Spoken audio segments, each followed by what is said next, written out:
In this series of videos from a podcast we recorded on June 6th, we take a look at 12 iconic movie scenes from the 1980s, where we discuss things like pop cultural impact, instant recognizability, even how it got parodied in other movies and media. At the end of the podcast, we try to figure out which scene was the most iconic out of the 12. For the list of rules we followed in deciding which scenes to use, please look in the description. And if you like what you see, please subscribe to our channel. All right, so our next movie that we're going to be talking about, or excuse me, iconic scene from the Oh, yeah. 1980s, Big.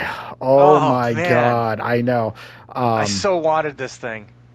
yeah, I think we all I did as so kids, wanted this thing. and we I would wanted to assign. live his life. I wanted to live Josh Baskin's fucking life. Like, I was like, oh my God. Because at the time that I watched this, it's like when you're a little kid, you want to be big. Like, Yep. it's so fucking, it's like, and this movie just captured that. And then it captures, not, I know we're talking about scenes, but like this movie in general, like it captures the whole, like, yeah, you want to be big, but then it's like when you're adult, like there's complicated shit and feelings when you're adult that you Mm-hmm. don't have when you're a kid. When you're a kid, you just get whatever. But dude, like eating ice cream, like playing games all the time, Taking living in your a first fucking paycheck to the penthouse. arcade, yeah. Yeah, like living in a penthouse and like that is like built for children, like clearly. And then this scene is just absolutely fucking magical, and it's just fucking. This scene is so great. Again, I wanted this fucking piano because it was just so fun, and with Robert Loggia in the scene, I mean, this is a fantastic scene. I can't even imagine how this is one. This has got to be one of the most iconic scenes of the '80s, Yeah, because I think you could play this for anybody, and they know exactly what movie this they know is. the song, they know everything, and from my understanding, and I could be wrong, is the fact that they actually played it. They actually, I think because they if did you, they chopsticks, did, yeah, yes, yeah, and they all that no, stuff, but yeah. you watch their feet, and it's the actual note. So it wasn't Hmm. like, I mean, obviously they probably had to do it a few times because it's movies, but they actually. But what I also love about the scene is this is before. And I know you just said his name, but Tom Hanks' character before I think he got that job, and he comes across it. He accidentally just walks over it, and they're having a Hmm. serious conversation right beforehand about work and stuff, and then he just stops. Josh just stops, and he's just like play, because before they do the chopsticks, he's just kind of playing around on it. The Hmm. slide. That's the one. That's right. He slid like across, just having fun, like you said, as a kid, because he is a kid, Yeah. and then Hmm. the boss, he's just like, what are you doing? And then he gets in on the fun. He's like, it was good for Robert Loggia to be a kid again, in the scene. Yes. um but yeah, I mean, I think we all wanted this. And the funny thing is, I think when we went to New York City, I think it was just a year or two after this. I forget the was this a Macy's, like whatever it was, like this Yeah, is that place. Macy's or yeah? I It always think of FAO closed. Schwartz, but that's more No, like yeah, I think you're Home right. I Alone. think you're right. I think it might be. I could be wrong about where, but they closed down. I remember me and Jill were talking about this a little bit, like, hey, if we see it, just to see the building. But I think it closed down like a couple. I could be wrong about how long, but it's no longer there. But anyhow, back to the scene. Obviously, we were what, like 10. I think this was 88. Was this because this Hmm. is 87, 88. I feel like there's more. I could be wrong. Um, Either way, when we saw this, like you, I wanted this piano, and it was just great, and I love it. And like you said, everyone knows chopsticks. Even if we play on a real piano, everyone who doesn't play piano learns chopsticks to a point. Um, From this song, from this, for me, for from this this for movie, this movie, from this yes, scene, yes, and it was just such dude. a great scene. You know, I loved it, and you're right. Big as a whole movie is just a friggin' great movie, and Oh, it's definitely, yeah, fantastic, man. I mean, I'm a big Tom Hanks fan in general, yeah, but same. I was a kid, and it's like I had the best friend, and it's like you do all your kind of stupid ass things, but to go back to the scene, it's like you're right, you're having this thing, and it's like then they just stop everything to be a kid, and as an adult now, I can appreciate this a lot more than when I was a kid because, yeah, I think that you do still have to find the time to act like a little kid, and play stuff. I try to do that more often than not.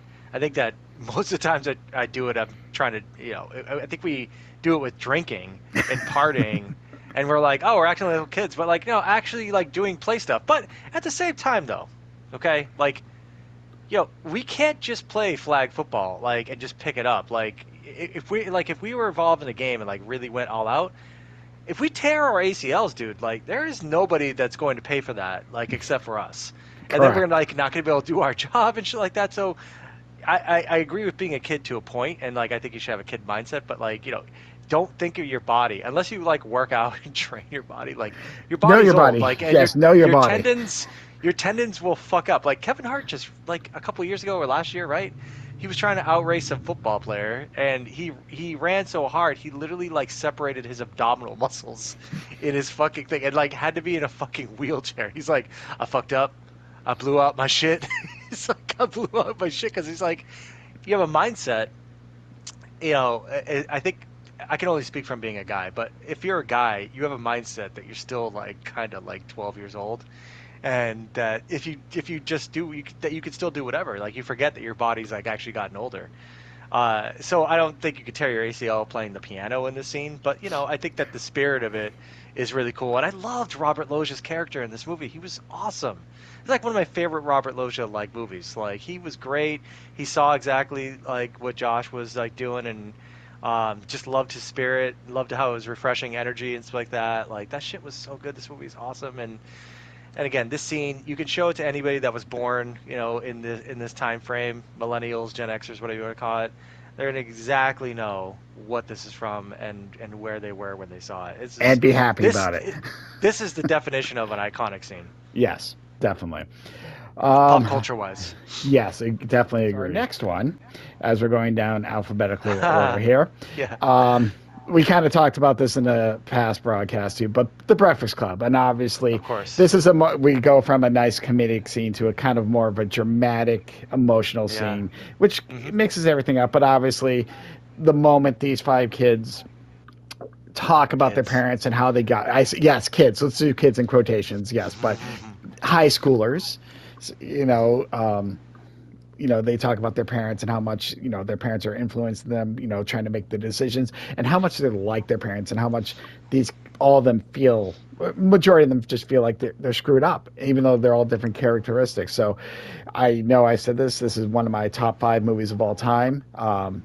Dated a little bit. Some things could be different, but still, They're John still Hughes is great. teenagers. Yeah, they're still teenagers, but it still applies today, no matter what high Yeah. school is, you feel like you're a part of something, you're not a part of something. Hmm.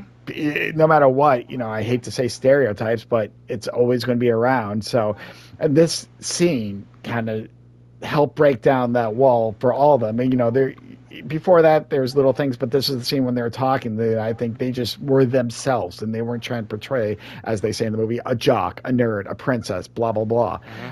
Um, Definitely one of the best '80s teen scenes in my opinion, emotional wise. So I'm gonna That's great. probably throw this a little biased because, like I said, Breakfast Club is always in my top 5. But yeah, this scene as a whole, I love to watch. I wait for this scene, and it's just great, and all the actors in this are great as well. So, Yeah, but no, I mean exactly. I think I love this scene too. I think probably a scene that um I kind of think about more in this movie is like when they're all fucking high and like dancing around and shit like that, and like Emilio Estevez goes into a fucking glass room and screams the glass out. yeah.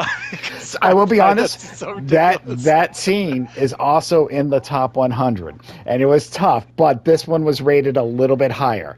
But they call it the dancing scene. Yeah, so that scene was actually as well as part of the top 100 and up there. So Yeah. I was trying to do one per movie, but to me Hmm. this was a little bit more iconic. It was up there just because, like I said, this is what the whole movie kind of represented as a whole. Don't get me wrong, them getting high, having fun, and dancing was hilarious. It was great. Again, So the funny. walls were already that kind of followed this. This is what it's like. Yeah. Let's just all get high Yeah, together and have this a is the good come time. down. Yes, but Yeah. I will tell you that scene was up there, or in the top 100, just not as high as this one. But this led to that. I think this is what, like I said, broke down those walls. But anyhow, that was I a mean, good when I see scene as that well. statue back there, I could only think about the bologna being thrown on it, or the whatever the fucking loaf, whatever the fuck it is, mortadella. There's some Yeah, bologna that gets thrown on that shit. And the idea of Sunday detention or Saturday detention is so fucking funny to me. And I think especially that what nowadays. I know, but Ali Sheedy's character, like, is this where she like is pretty much like I didn't do anything. She just like showed up here. What was Yeah, it? I had nothing Yeah. better to do today. I had nothing else It's to do. It was so along those lines. Like I had nothing else to ahead do. of her time. Ahead of her time, man. Oh my God, this bitch was ahead of her time in this situation, man. She's like, I just didn't have anything to do, so I just hung out with detention so I can hang out with people.